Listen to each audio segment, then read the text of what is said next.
All right, David Guth, thank you for joining me. Just for quick context, you told me before you got about 4 or 5,000 employees. If you include contractors in there across multiple states, you serve about 170,000 people per year, which is just amazing. So would love to hear about, Centerstone and why you do what you do, why you're the CEO and why you've built this amazing organization. And then maybe take us into, when do you feel most alive? When do you really feel like you're fully utilized and living the life that you want to live? Well, good morning, Tom, and thank you for having me on this podcast. I have a lot of respect for you, and I really appreciate that you've invited me to do this. So, you talked about building this organization, and organization is what it is. It's an organism, and I haven't built Centerstone. By the way, thank you for calling it Centerstone and not Cornerstone.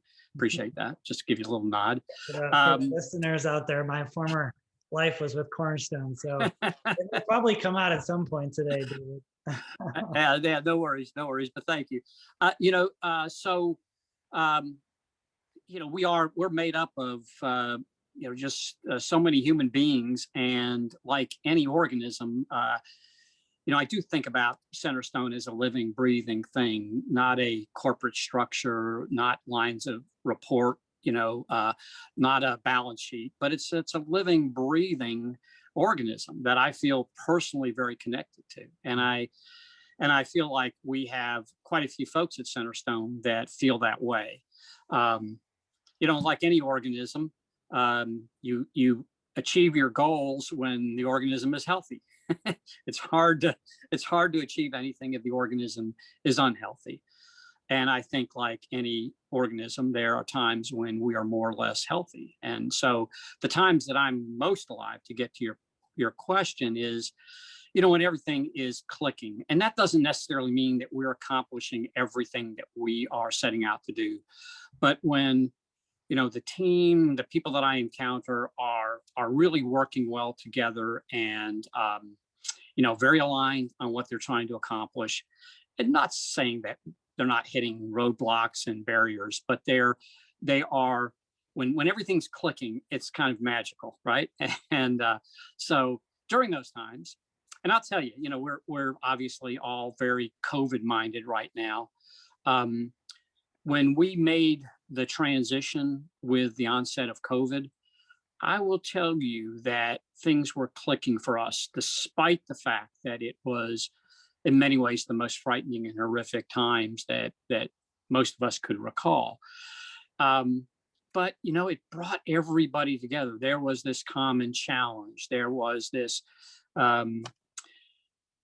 just this unprecedented thing that we were all in uncharted territory, and we just kind of, at every level in the organization, kind of pulled together shoulder to shoulder.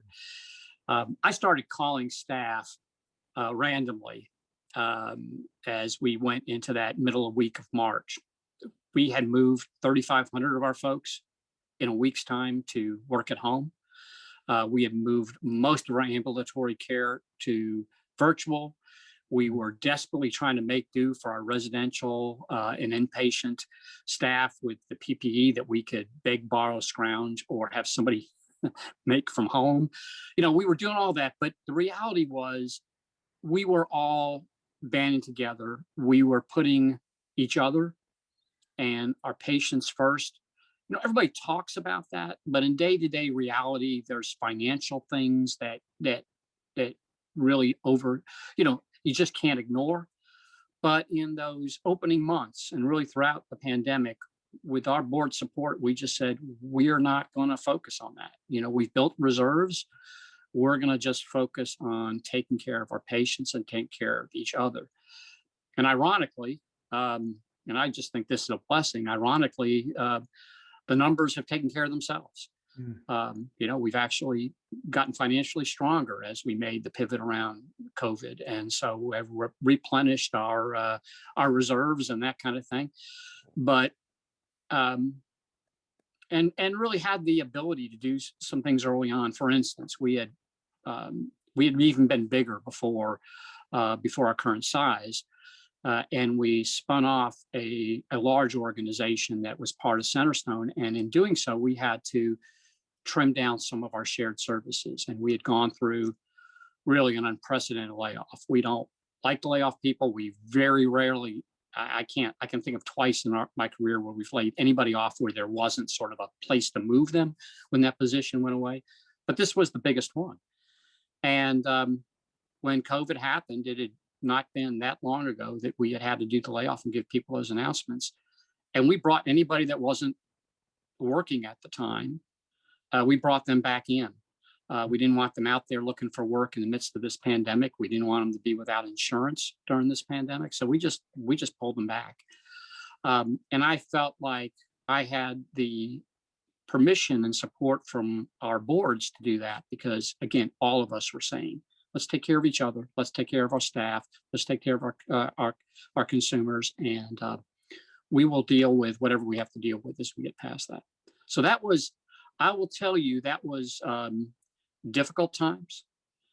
We were constantly dealing with no good decisions, no good options. I would say there was an epidemiologist that I heard speak that said we're in a period where there's no good options, only good decisions. And so that's where we were. We're trying to make good decisions, knowing there were no perfect options. And so, when you're out there in unknown territory, trying to make decisions, trying to support others making decisions, knowing that there's no playbook, there's not really where you can go back and go, well, the last 3 times that we did this, here's how we handled it. Was a bit unsettling for everybody. But I tell you, I felt more connected, more alive than I have in memory. And our staff did too. We did we used McLean employee engagement surveys. And before COVID, we got right where their average was. I wish I could tell you we were always just glowing and all that, but really we were right where the average was in terms of staff engagement. And our engagement scores doubled post-COVID. And during obviously we're still during it, but doubled. Didn't just go up by 10% or 20%, they just doubled. So really twice where we were, twice where the broader industry of McLean ecosystem is. And I think some of that was just the fact that we were all just being very present with each other. Very authentic, I think. I think we started every conversation, no matter what we were doing, recognizing we didn't know the answers on this. So we're gonna make decisions. We're gonna make decisions together, and we were gonna deal with whatever the consequences were of those decisions together. Long rambling answer to your question, Tom. Not at all. Not rambling at all. It's fascinating, and there's so much in what you said that we could explore. Underneath all of that, what I hear is a depth of relationships. There's no surprise this podcast is called "The Culture Eats Everything" because we happen to believe that culture does eat everything. It's the ultimate power. It's the ultimate differentiator for organizations. And I think a lot of what you just spoke about is that because you spent so much time building a strong culture, building a strong team, that you actually were able to launch into this uncharted territory and produce, phenomenal results. Double engagement. You talked about actually improving your financial your situation, which is amazing, and on and on and on, just all as a result of this deep work. So maybe talk a little bit about that. Talk about, what does leadership mean to you? What does culture mean to you? Well, first of all, you and Brad over the years have been enormously helpful to me personally, to so many members of our team. But I'm going to go to a little. I know you're a runner. I used to be a runner before I got to this age and my feet started bothering me. But I think about when you run a marathon, which I'm not going to be an expert about that. I've actually run one marathon, and I suspect it is going to remain the only marathon I ever ran. But you can you can train, you can work on the logistics of your running, you can work on the logistics of your pacing, you can think about where the water stations are and what you're going to, what you're going to hydrate and how you're going to, use the energy pouches and so forth. But none of that matters. That's sort of your strategy for how you're going to get through the race. But none of that matters if you haven't taken care of your body. There's no amount of planning and stuff like that that's going to get you through a marathon without taking care of your body. And that's true of an organization. I don't care what your plan is. If you don't have a healthy organization, then you can have the best plan in the world and you're not going to execute on it. And again, I don't want anybody on this podcast to think that, we're this just sort of magic team, this dream team that, just because we're so connected, we execute on everything and we're everywhere we want to be. We're not. We've got plans and aspirations to get to something that we've not been able to attain, and maybe we never obtain. But the fact of the matter is that we do work on how healthy the organization is and how healthy are the teams at every level. And it starts with alignment. It starts with people that share values.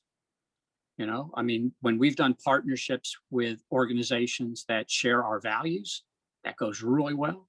We've had some times when we've done partnerships with organizations where there is an alignment of values. There's not, and it doesn't go well. I don't care how you plan and how much you look at the spreadsheets and so forth. It does not go well. So it is the values to begin with, and then it's alignment around vision. And you all helped us work around this. As a leader, my vision only accounts for so much. And it's not a shared vision just because I've talked to people about the vision. It's a shared vision if it's their vision. And that's a two-way street. So we spend a lot of time, as I'm sure most people on a podcast do, talking with other members of the organization, not just the people that are your direct reports and not just the people that are in leadership, but talking to folks, sharing your vision and hearing about theirs. So it starts there. And then beyond that, it's about all the other things you talk about, communications. It's about recognizing. The first time I ever heard the term breakdown applied to in a positive way was with Brad so many years ago. But, it is about being able to acknowledge those and not do that in a blaming way, but in a transparent way, going, I'm at a place where what I always do doesn't work. So how do you create an organization where that works that way? And that's never perfect. That's the other thing is it's never perfect. We got human beings together. The more human beings you got together, just the less perfect it is. And so, it's a constant journey to recognize the humanity in each person that you work with, work towards continuing to understand where the common elements of each person's vision is. And how can we strengthen that? And where we have differences in vision that we can respect, and where those differences actually need to be really worked through, right? So I'm lucky in so many respects, Tom. And one of them is I don't really care how we get there. There's a good thing there are people that work with my team that really care about the process. Mm-hmm. But I've always been able to just sort of let go of that because I'm not very good at it anyway. And that's not like I'm this, fabulous leader. It's just, I've just never been great at managing the process. But as long as I see that we're making progress to the goals that I know we all share, then I really can let go of how I think it needs to be done most of the time. So, wow. For many leaders out there, especially young ones, myself included, it was sort of reinforced, right? I rose up through the ranks because I was really good at getting stuff done, and it was my way. And I think for a lot of leaders, that's a really hard lesson to incorporate. You say it with ease, like, you know, I don't really care how it gets done as long as it gets done by good people. But what advice would you give to leaders who are sort of hanging on, you know, and want to control every little thing, or maybe not every little thing, but, you know, want to be really involved in the how?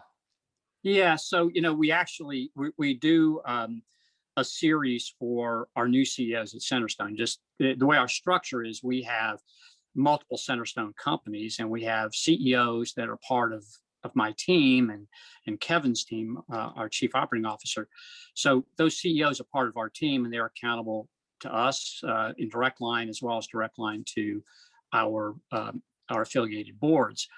So we've had in recent years new CEOs, people that are first-time CEOs, and so we spent a lot of time on this. And one is just helping people see that the people that we've moved into these roles do understand they don't have to be the smartest person in the room, and that that surrounding themselves with really brilliant people is not a threat but a gift. And when you surround yourself with really smart people, as all of our CEOs have, then you want to harness their intelligence and their decision making and all that. So our new CEOs get that, because they're not new to leadership. It's not their first leadership position, and part of why they've been recognized and elevated is because they do lead very engaged teams and effective teams, right? So we don't have to so much do that, but we have to say is, you're dealing with a board for the first time. And the tendency is to want to feel like you have to prove to them you have all the answers. You have to prove to them that you're perfect. And the reality is you don't. That with boards, now they've got I'll come back to this. In our system, those first-time CEOs have a safety net under them, and that's Kevin and myself and others around the organization. So, if they're dealing with a board issue, which thank goodness they've not, but if they were dealing with a board issue that was somewhat difficult, they're not alone in that. So they can kind of relax a little bit, but there is a tendency, and I was certainly there. I was my first time CEO. I was, early 30s, and felt like I had to have the answers to everything. And you got to remember, this is a guy that's never embraced perfection. Never. We're not on a first name basis. And so, but the sense of I had to have all the answers, that everything in this organization had to run perfectly, because I was now answering to a group of people that didn't know me the way that maybe, a supervisor before that had. I got results before I was a CEO. So whoever I answered to was like, they weren't looking very close because the results were there. But with a board now, I'm in front of this whole group, and I've got to answer. I've got to have the answer to what I felt like. And, what I've said is what's built trust with my boards is transparency, is going, I don't know the answer to that one. I don't. I do trust the person that I've got responsible for that. I'll go back and ask. And also, early on, I felt like I had to be the person in the boardroom. And, today I have other members of leadership in the boardroom. I have other people that they talk to. It is perfectly okay for board members to get to know other members of the Centerstone team and family. I'm not threatened by that, because they're, I keep telling the board, I have people around me that are smarter than me, and I'm not blowing smoke. I have people smarter than me. And my gift to you is that they want to work with me, and they want to work with each other. That's my gift as a CEO. Not that I'm the smartest person or I've got all the answers, because if that's what you're looking for, you got the wrong person, right? And so I share that with our new CEOs, just to say, it does feel scary. It does feel, that's all real in terms of the feelings you have, but understand that the way you're going to build this effective board and this effective board relationship is letting go of that. And if you have board members that feel like you've got to be perfect and you've got to have all the answers, call on us. We'll help you through that. We'll help coach you through that, and even come in and work with the board around that. But so far, it's all been met. I will say our family of boards is great. I wish we had more time, because maybe someday I'll come back and talk to you about that if you like. But the Centerstone family of boards, because we have nearly 100 people on our respective boards, and they are all interconnected by multiple board connections and different committees that they all serve on. And it's not only the best experience that we do surveys of our boards, the best board experience they've ever had, but it also really creates these healthy board cultures across the Centerstone family. I'll never Again, forget. I'm rambling. I had a wonderful board president, and he told me, he said, you know, Tom, that really good board members actually want to be heard. And it took me a few months probably to really let that in. But what I realized is I was doing exactly what you talked about. I was 34 when I became CEO, and I was so concerned about sort of having all the answers and being ready for board meetings with sort of the predetermined agenda and answers that I wasn't terribly interested in what they had to say. It took me years, frankly, to realize. I don't know that I ever really did get that good at it, frankly. I'll have to have some of them on the podcast to see what they think. But that I didn't have that transparency. I didn't have that willingness to just say, look, I don't know, you know, and to use their intelligence, their collective intelligence to make the organization better. So I really love that you said that. And I think that's such an important lesson, especially for young leaders out there, especially for maybe new CEOs to let go of that ego, you know, to put the organization first. Because when you put the organization first, then it's not about you. It's not about you and your right answers. It's about what does the organization need and what are the best possible answers that are out there. Let's get everybody involved here. And that's right. All pull in the same direction. That's right. And board members, really good board members want to, as you said, they want to lock shoulders with you and help problem solve. You know, I will say this, it's harder when you're working with a smaller organization's board. You know, when I started as a CEO, the organization was somewhere around maybe $5 million in revenues, right? 5 or 6 million. And I had, like I do today, I had really high level people that were on my board. And when you're running, you know, a $5 or $6 million organization, you will have board members that think that if they only had the time, they could run that organization themselves, despite being in a completely different field. And maybe for some of them, that's right. But, you know, as you get a bigger organization, a more complex organization, that mindset changes, not just with a few, but with all of them. And then you go through this transition where you go, okay, I'm not necessarily needing the expert advice. You know, small organizations, you might have a board member that's providing free legal care, you know, help, or, you know, free accounting or whatever else when you're small. When you get bigger, now you've got people that you need to be giving you that outside perspective. You need coaches on the board. And again, the work that you all did with me around that has been transformational in terms of board relationships, because, you know, my board members haven't spent a career doing what I do, right? And they respect that they haven't spent a career doing what I do. But what I say to them is, you've spent a career doing what you do. And you don't have to have all the answers, but I could sure use an outside perspective. I could use your coaching. How do you see this challenge that we're facing? If it were in your industry, how would you think about it? Give me the opportunity to step inside of your head and hear how you would think about the situation we're dealing with. And I tell you, that's been very powerful, because I have very smart, committed board members. Have they run a behavioral health company the size and complexity of Centerstone? No. That doesn't, but they've been enormously successful in other areas of their life. And there are things that I can gain from them. Yeah. You know, we no longer ask them to be the legal advice or the accounting. You know, I mean, we don't put them on the spot on that stuff. We just want the kind of brains that we do, like having attorneys and accountants on the board. We like the way they think. And by the way, you're hearing my granddaughter in the background, and I make no apologies for that. Speaking of coaching, right?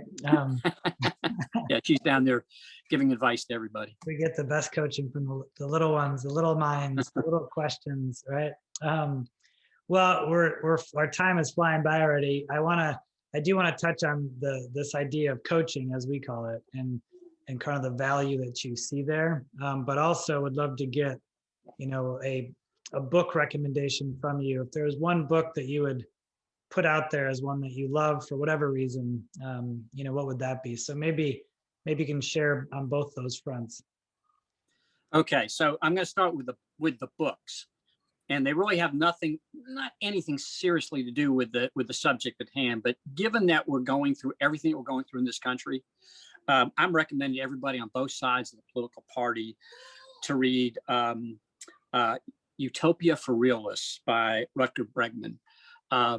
That's uplifted me in this time. So Utopia for Realists. And I'm having discussion groups with some of my most conservative friends and colleagues, some board members, as well as some of my most sort of progressive liberal friends and so forth, after having, as we in many cases have read the book together, but Utopia for Realists. And something else that during COVID I've gone back and I've been reading, just trying to understand the human condition a little better, not just because of COVID, but because of everything that we've been going through in the last year. So, Sapiens is a really good one. I think everybody ought to have read that book, and I never can remember authors, but it's Yuval Noah Harari, I think is how you pronounce the name. And then here's another one for anybody that's kind of geeky, and that is Some Assembly Required by Neil Shaban. I think I'm pronouncing Neil's name right, but Some Assembly Required gets you into kind of understanding how we've genetically evolved, and it has some particular relevance around viruses and the role they've played in the development of our species. So, I think everybody ought to read Guns, Germs, and Steel. Read that many times. I think everybody ought to read A Short History or Brief History of the World by Bryson. I think that's a must read. And Outliers and I suspect most of the people on this podcast have read these books, the books by Malcolm Gladwell and so forth. So that's my books. What was the other part of your question? The coaching, the idea of coaching, the ability to listen to people and to take in their perspective. What's the value that you see of being a CEO? I think it's frankly hard to be open to other people's perspectives sometimes. So what's the value you see in creating a coaching? Wow. Again, really crediting you and Brad for this. Remember that I'm not about perfection, and also remember that I'm surrounded by people smarter than I am, right? So the whole coaching concept opened up new capabilities and new benefits to me in multiple directions. So one was, if you've got people that are working for you that are on your team, that are direct reports, that are really clearly just brilliant people. Before coaching, I felt like if I was telling them what they could do, I basically was all about sharing vision, and somehow or another, just as heartbreaking as it was oftentimes, accepting the results with these really bright, hardworking, capable people.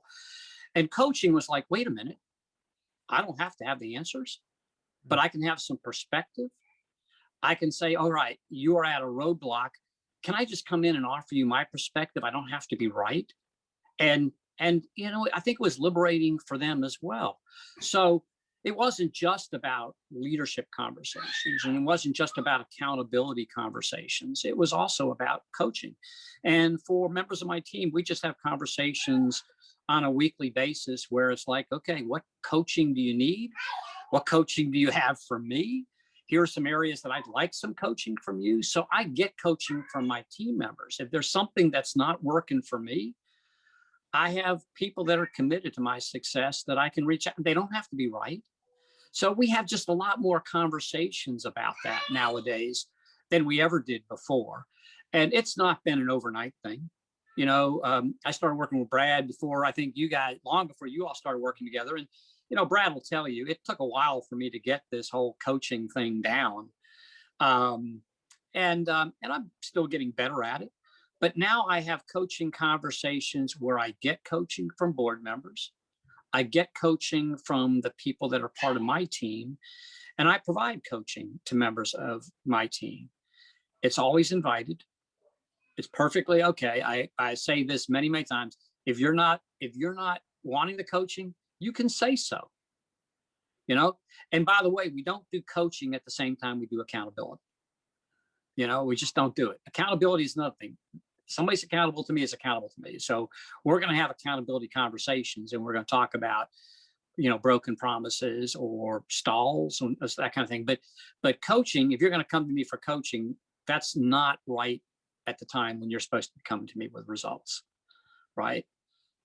But so, you know, we keep working at it, and in some ways it is an unnatural act. You know, I mean, we weren't raised in environments, either in the educational system or in our family dynamics, that were about having those kinds of conversations, those kinds of coaching conversations. So it is an unnatural act, but it has made for a healthy organism, a healthier organism. One that has to be intentionally nurtured. Oh my gosh. Oh my gosh. That's it, Tom. Just intentionally nourished. Yeah. It is not a, you don't arrive at it. You just keep working at it. And all the entropy of the universe is pulling at it. You know, just as age is pulling at my body, and I have to be more and more intentional about it.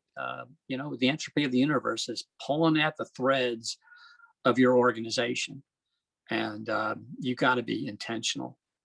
Yeah. And it's a great gift, frankly. It's at home life and the work front. I think for those who intentionally go about, nurturing it, it becomes a great gift for both parties involved, you know, for all parties involved.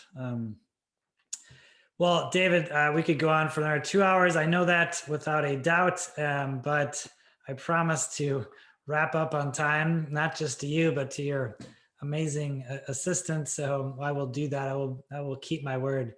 But thank you again for the time, and we'll have to get you back on here again to continue exploring this whole world of leadership and culture and all things related to growth. Thank you, Tom. And just a reminder, Utopia for Realists, if you've not read it, you will be thankful to me if you all have. So thank you, Tom. Thank you. And thank you for all you're doing to really advance our field and to really help support the success of just so many hundreds and hundreds or thousands of people. I mean, you and Tom interface with so many people from around the country. So thank you for that. Yeah, thank you. I appreciate that, David. It's a great gift to do what we do, for sure.